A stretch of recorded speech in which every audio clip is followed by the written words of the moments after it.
નમસ્કાર મિત્રો, option trader Gujarati new learning વિડીયોમાં આપ સૌ મિત્રોનું હાર્દિક સ્વાગત છે. આજે વિડીયો થોડો લેટ થઈ ગયો છે એટલે વધારે આપણે ચર્ચા કરશું નહીં. સામાન્ય એવું રિવિઝન કરી લઈએ કે ભાઈ કોલ અને પુટના પ્રીમિયમની અંદર ક્યાં રાઇટ વેલ્યુએશન હતી. બરાબર, કોલના પ્રીમિયમની અંદર નિફ્ટીમાં 25,400નો જે આપણો કોલ હતો એની અંદર એક આપણે રાઇટ વેલ્યુએશન આપી હતી કે ભાઈ 150ની નિયર બાય આ પ્રીમિયમ આવે, અહીંયા સપોર્ટ લે અથવા તો આને તોડે અને ફરી ઉપર નીકળે તો એક એન્ટ્રી કરી શકાય. તો 150ની ઉપર આ પ્રીમિયમ સીધું 193નું આપણું જે લેવલ છે ત્યાં સુધીના ટાર્ગેટ આપ્યા. કોલના પ્રીમિયમમાં આ એક સરસ મજાની ઓપોર્ચ્યુનિટી હતી. બરાબર, પુટની અંદર જે લોકોને ખ્યાલ પડતો હોય કે ભાઈ અહીંયા બેસ ક્રિએટ થયો છે તો 120ની આજુબાજુથી એન્ટ્રી હતી,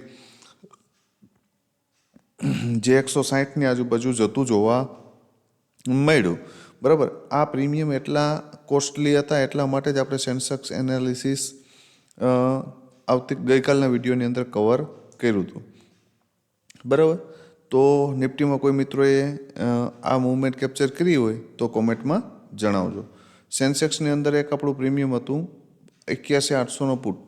બરાબર, જેની અંદર આપણે ક્લિયર એવી ચર્ચા કરી હતી કે ભાઈ આ પ્રીમિયમ 87ની નિયર બાય ક્યાંય આવે ને સપોર્ટ લેતું દેખાય તો આની અંદર એન્ટ્રી કરી શકાય. પહેલો ટાર્ગેટ 187 અને આની ઉપર નીકળે તો 413 સુધીના ટાર્ગેટ મળી શકે. તો આ પ્રીમિયમ 280 સુધીનો હાઈ તો મારે છે.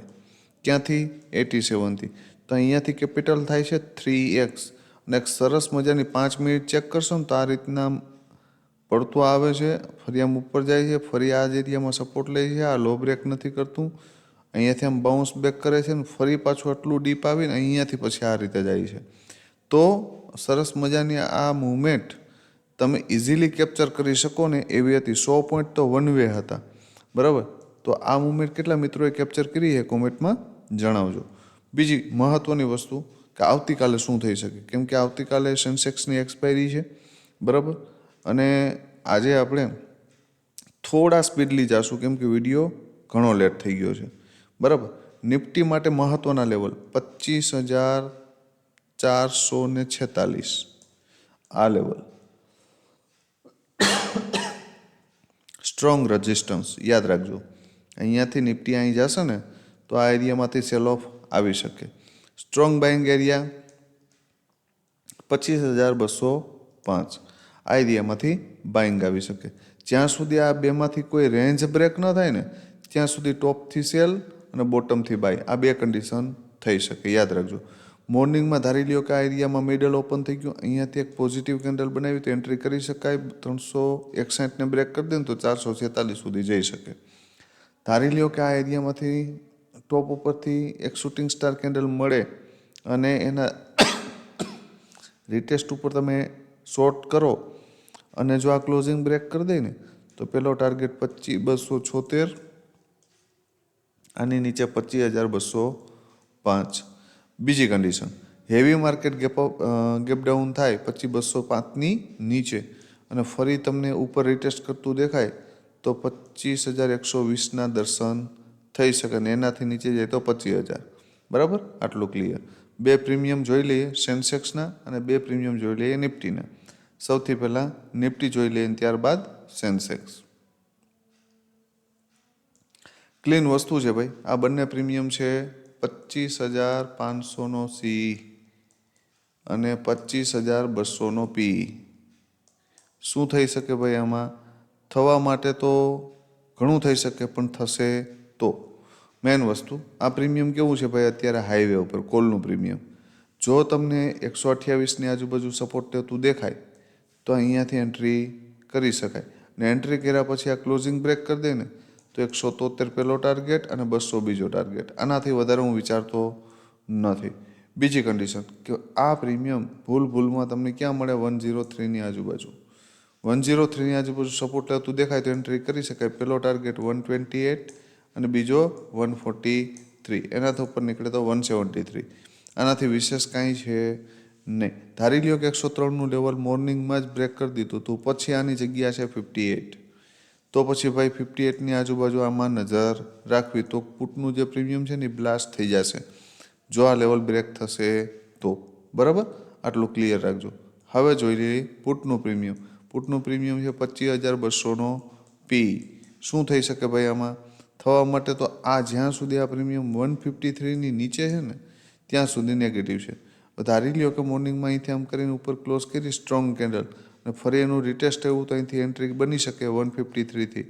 પહેલો ટાર્ગેટ 201 અને બીજો 260 અને એનાથી ઉપર જાય તો 339.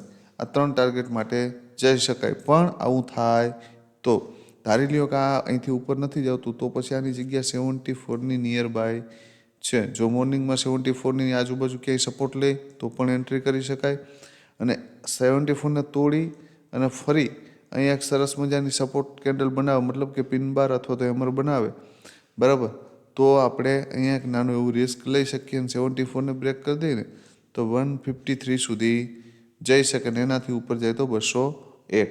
બરાબર, આટલું ક્લિયર રાખજો. આનાથી વિશેષ કાંઈ છે નહીં. હવે જોઈ લ્યો બે પ્રીમિયમ સેન્સેક્સના પ્રીમિયમ છે 82,600નો કોલ, 82,600નો કોલ અને પુટ છે 82,400નો પી. શું થઈ શકે ભાઈ આમાં? થવા માટે મહત્વની વસ્તુ, આ પ્રીમિયમ કેવું છે? 82,600 હાઈવે ઉપર. જો મોર્નિંગમાં થોડું ગેપ અપ ઓપન થાય અને 131ની આજુબાજુ સપોર્ટ લેતું દેખાય ને તો એન્ટ્રી કરી શકાય. પહેલો ટાર્ગેટ 246 અને બીજો ટાર્ગેટ 344. બરાબર, આ બે ટાર્ગેટ માટે જઈ શકાય. બીજી કન્ડિશન કે આ પ્રીમિયમ તમને 74ની નિયર બાય મળ્યું, 74ની આજુબાજુ તમારી એન્ટ્રી થઈ, 131ને બ્રેક કરી દીધું તો 246 સુધી જઈ શકે ને એનાથી ઉપર જાય તો 344. આનાથી વધારે આપણે વિચારતા નથી. બરાબર, હવે બીજી વસ્તુ મહત્વની, સેકન્ડ પ્રીમિયમ છે 82,400નો પી. શું થઈ શકે ભાઈ આમાં? હવે જ્યાં સુધી આ પ્રીમિયમ 317ની નીચે છે ને ત્યાં સુધી નેગેટિવ છે, પણ 317ની ઉપર જો આ પ્રીમિયમ એક સ્ટ્રોંગ કેન્ડલનું ક્લોઝિંગ આવી જાય અને પછી તમને રિટેસ્ટ થતું દેખાય ને તો એન્ટ્રી કરી શકાય. 317ને બ્રેક કરી દે ને તો 504 અને એની ઉપર 723 સુધીના ટાર્ગેટ મળી શકે. આટલું યાદ રાખજો. બરાબર, હવે બીજી કન્ડિશન કે 137ની આજુબાજુ ધારી લ્યો કે મોર્નિંગમાં આ પ્રીમિયમ મળે તમને પુટનું 137ની આજુબાજુ અથવા તો 137ને તોડે ને ફરી ઉપર નીકળે, બરાબર, તો એન્ટ્રી કરી શકાય. પહેલો ટાર્ગેટ આ ક્લોઝિંગ 250 અને એનાથી ઉપર જે 317 અને 504 સુધી જઈ શકે. બરાબર, તો આશા રાખું છું કે જે લેવલ મેં આપ્યા છે એનાથી આવતીકાલના ટ્રેડિંગ સેશનની અંદર કંઈક ફાયદો થશે.